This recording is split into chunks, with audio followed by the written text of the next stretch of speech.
Well, let's see, I graduated college and I spent like, I don't know, 3 or 4 weeks bumming around, visiting friends. Picture framing is not something you aspire to do because it's not like, you don't think, I didn't think of it as like a good living, but I've been in business myself since 2004 and it's been great, so can't complain. Well, you basically, you can be a framer. There are people who can become a framer, people who can't. And it's mostly artists and people who work with their hands. You have to be able to work with your hands and be confident. You have to know math, fractions. You have to be able to read a ruler, And also, you can't just be a framer here. You have to be able to do customer service, answer the phones, do inventory, everything. So learning how to design is the hardest thing. It takes time, but teaching that is not easy. Teaching someone how to cut glass and fit something, easier, but it's not for everybody. It's kind of falling apart, but it still works well. So we use it. But I think it's literally from probably the late 60s. Oh, no, there's plenty of competition. And we're full of free information. If someone comes in and wants something and they want to just get a quote, I have no problem with them going to someone else and having them try to beat the price. It doesn't bother me at all. I'm not here to try to beat someone else's price. I'm not here to compete in that regard. You're either going to want to use me or you're not, So, yeah, and I'll tell customers, like, if you want to spend less on this, this is where you could do. You can go to Michael's, you can do this, you can do that, whatever. We never try to sell anybody anything, And I tell everyone, I'm full of free information, and I welcome people to come in and get ideas because I love answering their questions. And, most of the time, 99% of the time, they come back. So, I'm doing something right. Yeah, these blades are what chop the molding, and you could easily cut a finger off in there because you can cut a 2-inch thick piece of oak, so your finger's not as strong as that. Yeah, I wear all the hats. So basically, small business owner, but I work with my hands, so I'm a craftsperson.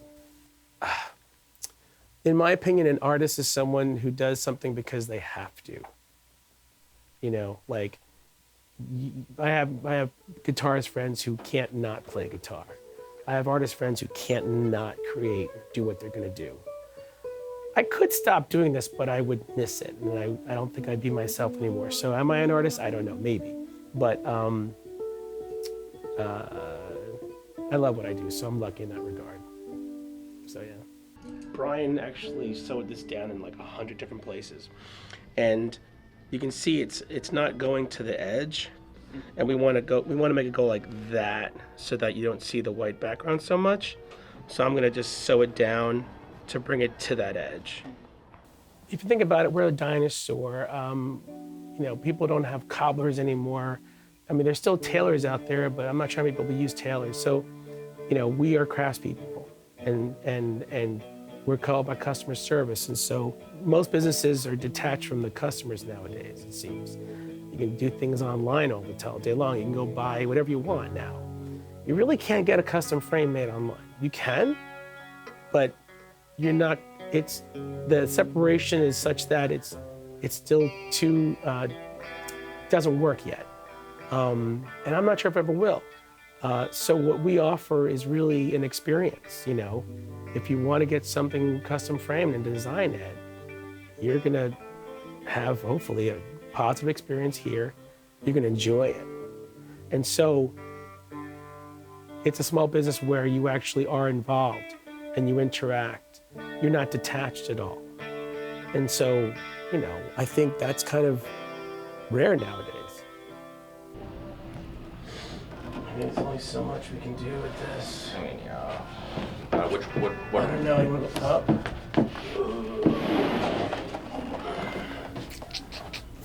It's a labor-intensive business, and so it's not impossible, but like the only way to for someone like myself, if my interest is making money, the only way to do that is to expand, to get more business and hire more people.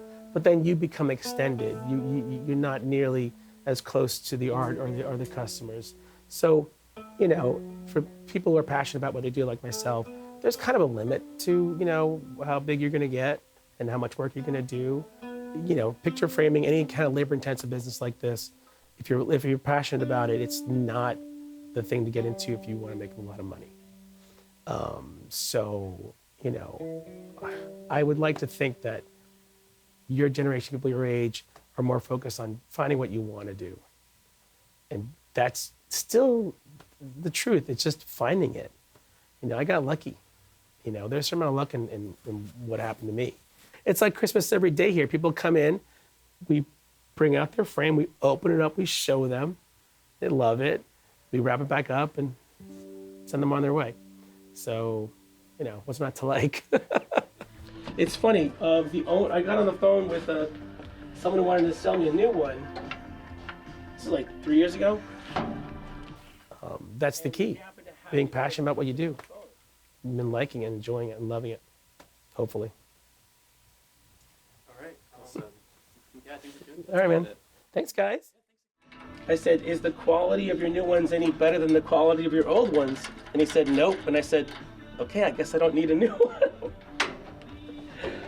So, you know, when you make something good, there's not planned obsolescence. If you make it well, it lasts forever.